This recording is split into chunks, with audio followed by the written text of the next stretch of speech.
So you want to go to grad school. As a rising scholar, a first-generation or non-traditional student, you may lack the resources or expertise on how to navigate this process, and even where to start.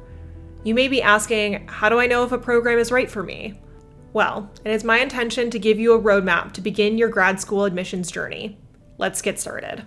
In this video, we're going to be covering my 4-part graduate school application strategy to help you get into your dream university and partnering with TOEFL to give you the tools in order to prepare you for the application process and ensure that you are drafting the best application materials possible to get you accepted to your dream university. Hi, my name is Kaelyn. I'm a third-year PhD student in History and African American Studies at Yale University, and I'm also the founder of Accepted Consulting. I have worked with over 600 clients over the last 3 years to help them apply to graduate programs in the US, Canada, EU, and UK. I did my master's at the University of Oxford, and my PhD is here in the United States. I have worked with clients that have applied to programs such as Harvard, the University of California at Berkeley, the University of Amsterdam, Oxford, Cambridge, LSE. After having started my education journey in community college, I went off to UCLA as a transfer student and had to come up with a strategy for my applications to apply to graduate school in the UK. I didn't have any family members that knew what the process was like, and I relied on my network of faculty members, graduate students, admissions experts in order to figure out how it is to develop a strategy that would help me get into the schools of my dreams. And now I would like to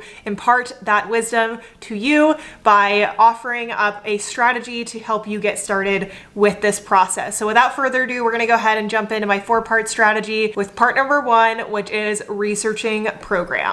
Many times clients will come to me and are looking at moving to a different field of study, or they're trying to figure out where their research ideas fall within the academic realm. If you're in STEM, you might have technical training that leads you down a direct and linear path through graduate school. For example, if you're a biochemist or if you are an astrophysicist. But for those of us in the humanities and the social sciences, our research is often an amalgamation of various influences. Oftentimes when I'm meeting with clients, the one thing that I recommend is to not just look at your field of study within the universities that you're interested in, but also to look at the partner departments at that university. And that brings me to our first key takeaway for this section of today's video, which is to look at interdisciplinary and joint programs as well as external departments for the offerings that they have, not only in terms of coursework as a graduate student, but also the faculty and the other graduate students that are going to be there. The type of community that you're going to surround yourself with within a university has a great impact on your research and your ideas, your mental health, and your access to community. And so I highly recommend not only thinking about finding a program that has the best department for you and for your research, but also thinking about what other influences there may be in other departments. I applied to the joint program in History and African American Studies here at Yale because I wanted training in Black Studies because of the way that my research questions had developed. I study Black women and the law in the early modern period in the English Atlantic world, or the emerging English Atlantic. Within that project, while I use historical methods and I do consider myself a historian, because I was looking at Black women and feminism and I was looking at things such as kinship, I wanted that Black studies grounding and training, which is why the joint program was right for me. There are joint programs, especially at the universities such as the University of Michigan or Berkeley. Many of the R1 institutions will offer this as an opportunity. There are also certificate programs. For example, here at Yale, you can get a PhD in sociology and also get a certificate in women and gender studies. One recommendation that I have for my clients is not just to look at the department that you are yourself interested in or the department related to the discipline that you have been previously trained in, but also to look at the periphery of that department and see what other types of influences and resources you're going to have access to. This is going to help you write a really dynamic application that is going to demonstrate to the committee that you not only know what their department is about, but what the wider university has to offer you as well. The second key takeaway when researching programs programs is to look at current projects. Look not only at what the faculty are up to, but also look at what the graduate students are currently doing. This will tell you a little bit about what that department thinks is important and what they tend to invest resources in, but will also tell you what type of intellectual community you're going to have access to. And then the third key takeaway in this first section of the video is to research the requirements for their application. For many applications, you are going to have to write something like a statement of purpose, submitting your transcripts, CVs, letters of recommendation, and some schools may or may not require standardized tests, which leads me into talking about the sponsor of today's video, which is TOEFL. The TOEFL IBT exam is an English proficiency exam often required by universities in English-speaking countries for students coming from an international background. This is most commonly used for countries where English is not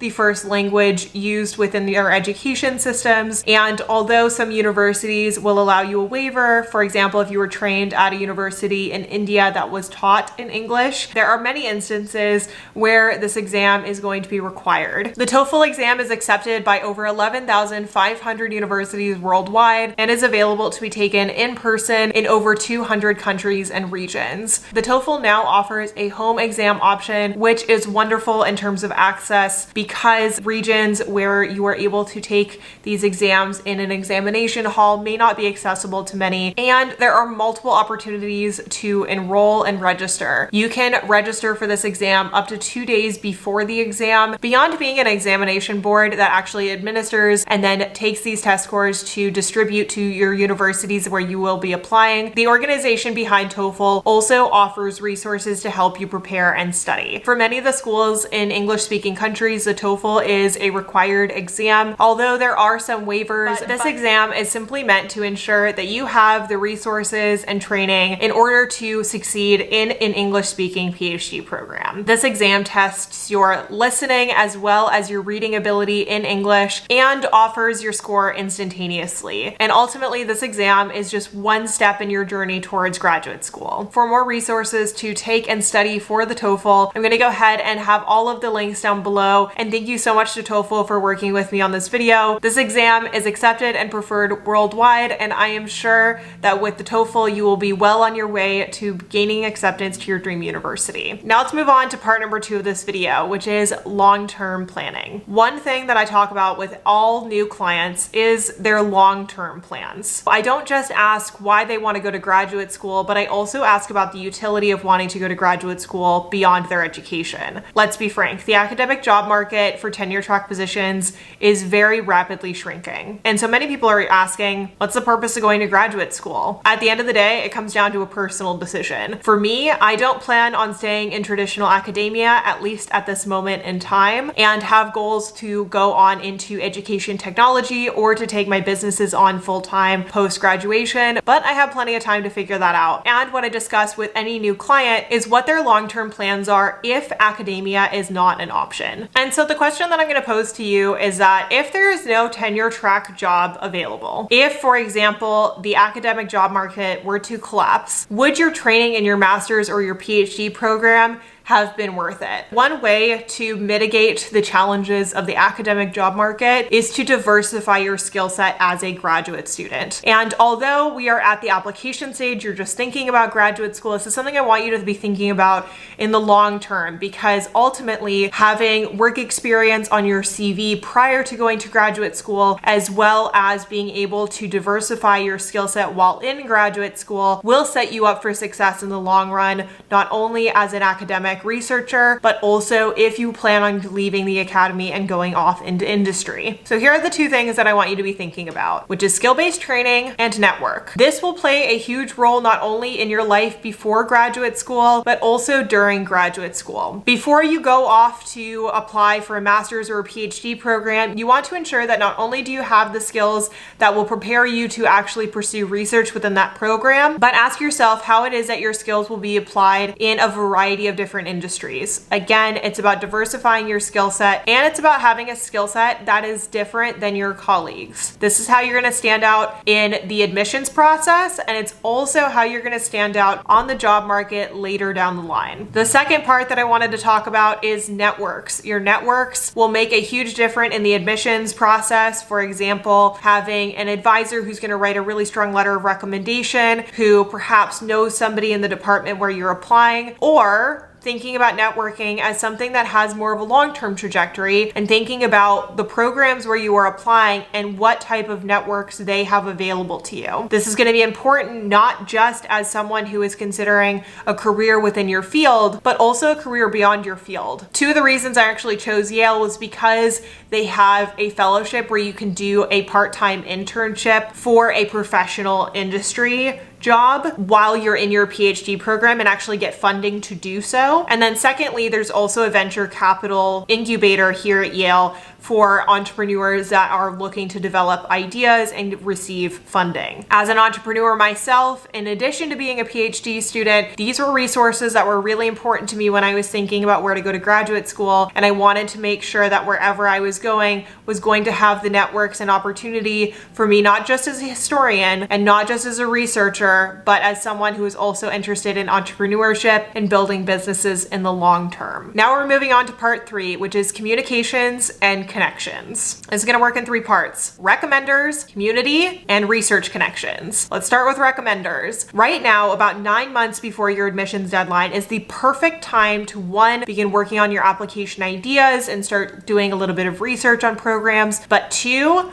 to specifically communicate with your recommenders about your goals on applying to graduate school. This applies if you're thinking about going to law school or graduate school or an MBA program. The earlier you can let your recommenders know what your plans are, the more likely it is that they will be able to write a really strong letter. This is the ideal time to begin communicating with the various people within your network to ensure that they would be willing to recommend you when you go to apply to graduate school. Second is community and idea filtering. Your community, the people that you surround yourself with, have a direct impact on your ideas, on the development of your research interests, on the things that you care about. And this is where you want to make sure that you are surrounding yourself with a community of people who are supportive of your ideas, who are going to push you, and who are going to try to draw out those ideas to help you see what it is that you're truly passionate about. And this is why I built Accepted Society, which is an online virtual community of scholars from around the world. This is an online social network that we have developed for students, independent scholars, professors, in order to communicate about your ideas and also to support one another. But you can also seek out your community wherever you are at. Ensure that you stay in touch with your friends from college, or that you connect with other people that are also applying to graduate school. So that way you can not only bounce your ideas off of one another, but also to put you back in the academic scholarly mindset. The third is about connecting your research ideas. This is the ideal time to begin doing some research and thinking about your research interests that you will talk about in your research proposal or your statement of purpose. When clients meet with me in the spring, this is when I try to help them develop those ideas, and I give them some homework on things I recommend that they go prod, and also to begin really exploring the research interests that I can tell that they're really passionate about. If you are thinking about your research questions and trying to figure out what that narrow gap in the research field may be, then I highly recommend the Accepted Consulting Graduate Admissions course that we just launched, because this has a Notion template and videos to help guide you through the research exploration process. It'll give you a set of questions and a worksheet to begin thinking about your ideas and finding those narrow gaps within the literature, especially if you're in the humanities or the social sciences, but also if you're in STEM, those influences in reading through the literature to find those narrow gaps in interpretation or in experimental processes. Those will help you begin identifying what types of research you might be interested in exploring further as a graduate student. And this is the perfect segue to talking about the final section of this video, which is to just get started. Many people will say that they are thinking about applying to graduate school and they're pondering that for several months, and then it's 2 months before the deadline, and that's when they make the decision to really begin working on the application. And as I tell every client, the ideal time to start preparing for graduate school is the moment you have that inkling that you might want to go to graduate school. Even if you're not necessarily applying this cycle, beginning to develop your research ideas, researching programs, and getting excited about the process, and also thinking about how it is that you're going to map out your long-term trajectory to diversify your skill set, all of these things contribute to your later application and will have an impact on your overall strategy. So if you're planning on applying to graduate school, my recommendation is to begin preparations now. This is when you should start having those conversations. You should begin digging into the literature. You should begin a little bit of research on those programs with the criteria that we mentioned earlier, and setting up a timeline and strategy where you're aware of the deadlines and you've communicated with your recommenders. This will help set you up for success when you go to hit submit several months from now. I hope this video was helpful for you. If it was, please remember to give it a thumbs up and hit that subscribe button. And if you are an international student looking to take the TOEFL English proficiency exam, I'm gonna have all of the information and links down below, as well as the links to the Accepted Consulting Graduate Admissions course. Good luck this admission cycle. If you have any further questions, then go ahead and check out the resources at Accepted Consulting, and I will see you all in the next video. Bye everyone.